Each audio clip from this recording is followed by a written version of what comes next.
Sono passati 27 anni dal tragico Gran Premio di Imola che si portò via prima Roland Ratzenberger e poi Ayrton Senna. Il primo era un esordiente che aveva coronato il sogno di correre finalmente in Formula 1, mentre il secondo era un campione affermato, amato e ammirato da tutto il mondo. Due morti ugualmente terribili, ma ovviamente quella del campione brasiliano, esattamente come accade ai più grandi, lo trasformò in leggenda e ce lo fa ricordare ancora oggi come il pilota più grande di tutti i tempi. Per celebrare questo aspetto, oltre alla sua persona, il team brasiliano di Acquiring ha rilasciato un DLC dal prezzo contenuto per il suo Horizon Chase Turbo, titolo dallo spiccatissimo spirito arcade che, rispettando il suo gameplay in puro stile Outrun, ci propone alcune delle tappe più significative di Senna. Un incrocio apparentemente impossibile, che invece si dimostra vincente. Prima di continuare, se vi piacciono i nostri video, vi ricordiamo di iscrivervi al canale e di attivare la campanella per essere sempre aggiornati sui nostri contenuti. Fino ad oggi ammetto che primo non avevo mai giocato ad Horizon Chase Turbo e secondo avevo commesso un gigantesco errore. Da amante dei racing game arcade, specie quelli di vecchia scuola come il già citato Outrun di Sega, mi stavo perdendo proprio un gioco che fa di quel gameplay il suo punto di forza. La macchina rossa che richiama palesemente la testa rossa che ci faceva partire da una spiaggia californiana, il modo di affrontare le curve, così come il modo stesso di correre, mi hanno riportato indietro di molti anni con la stessa potenza della celebre Madeleine di Proust. Ci sono carriere suddivise in piste su cui correre e anche oggetti bonus come monete, benzina e nitro da raccogliere mentre si guida. Se amate Outrun e in fondo al cuore sperate ancora in un suo terzo episodio, amerete anche Horizon Chase Turbo. Fatta questa doverosa premessa che riguarda l'ottimo gioco base, in vendita su qualsiasi sistema, parliamo del DLC Senna Forever, che si può giocare acquistandolo per appena 6 euro e che poi apparirà sbloccato nel menu carriere del gioco principale. L'amore e il rispetto del team di sviluppo verso il loro leggendario connazionale traspaiono fin dalla prima schermata, in cui ci viene presentato l'uomo ancor prima che il pilota. L'acquisto del DLC, tra l'altro, va a supportare anche la fondazione di Senna che si occupa di istruzione in un paese difficile come il Brasile, quindi avrete anche un motivo umano per supportare questo contenuto. Non che servano ulteriori motivi per spingerci all'acquisto, visto che tutta la parte ludica è davvero ricca. Pur con il suo spirito arcade, sorprende come siano state trasposte le gare del pilota con un ritmo immediato e rapido che avrebbe potuto sminuirle. Invece la carriera, suddivisa in 5 capitoli, composti da una cinquantina di gare in totale, ci propone la sua versione dei circuiti più celebri di Formula 1 e ci chiede di percorrere 3 giri rimontando dall'ultima posizione fino alla vittoria, esattamente come accadeva nei racing game arcade da sala giochi. A differenza del gioco base, oltre a puntare al primo posto, ci sarà chiesto anche di eseguire particolari azioni che vanno dal raccogliere tutte le monete in pista fino ad usare o meno la nitro in un particolare giro.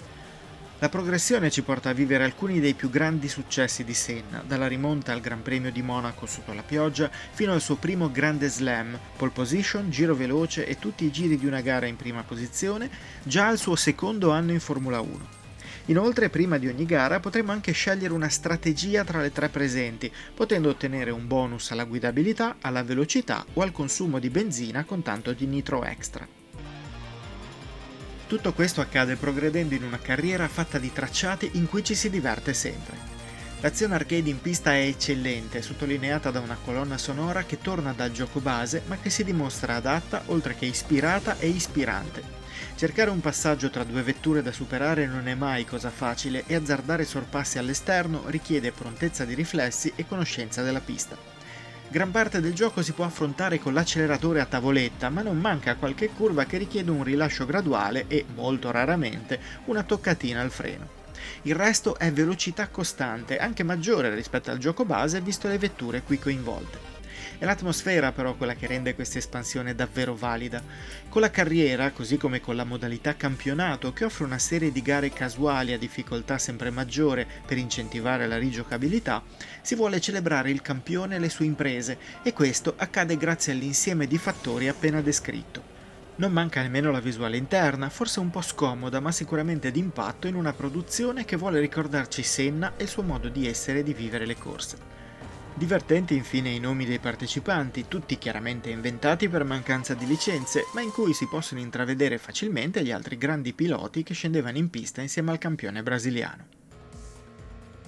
Tecnicamente è stata mantenuta l'essenzialità del gioco base e si è applicata alla creazione delle tante piste su cui correremo. Il fatto è che la loro realizzazione, pur minimalista e per molti aspetti semplice, funziona e spesso riesce anche a sorprendere. Basta dare un'occhiata al già citato circuito di Monte Carlo per accorgersi che le sue traiettorie sono state modificate per garantire l'alta velocità richiesta dal sistema di guida, ma è impossibile non notare la cura con cui sono state riprodotte la curva a destra in salita all'inizio del giro, il tornante a 180 gradi fermo a hairpin e ovviamente l'iconico tunnel che termina il porto. Ci sono molte altre piste, tutte ben caratterizzate, ma in ogni caso si dimostra una cura e una sapiente revisione per rendere tutto perfettamente credibile e funzionante. La modellazione delle auto invece non cambia, ma la loro colorazione segue quella delle scuderie per cui ha corso la leggenda brasiliana e non solo. Il gioco, così come questo DLC, è stato tradotto in italiano nei testi, permettendo di comprendere sempre le informazioni che ci vengono fornite, gli obiettivi e i brevi fumetti che compaiono durante la gara e che commentano quello che state facendo. Infine il gioco permette di giocare in split screen a ben 4 giocatori contemporaneamente, mantenendo la sua granitica fluidità e offrendo a tutti gare davvero appassionanti grazie all'immediatezza della guida. Horizon Chase Turbo è un titolo consigliatissimo per tutti quei giocatori che amano i racing game arcade vecchio stampo, e il fatto che venga accostato ad Outrun per quanto riguarda il divertimento che offre è qualcosa da non sottovalutare. La sua espansione Senna Forever è però qualcosa di ancora più incredibile, poiché inserisce il mito del pilota brasiliano e lo rende ancora una volta per tutti. Pur con riconoscibili tracciati dei Gran Premi, lo spirito arcade non abbandona mai le gare che affronteremo e grazie ad un sistema di guida semplice ma impegnativo ci offre uno sguardo allegro, sognante e adrenalinico della leggenda e del suo mondo. Anche se lontano dalle complesse meccaniche che un reale pilota di Formula 1 deve considerare, l'adrenalina è autentica, così come lo spettacolo che ne deriva. Sono sicuro che Ayrton sarebbe davvero grato ai ragazzi di Acquiring per il lavoro che hanno realizzato, portando avanti un modo di fare racing game che ancora oggi diverte, emoziona e unisce, proprio come un certo campione.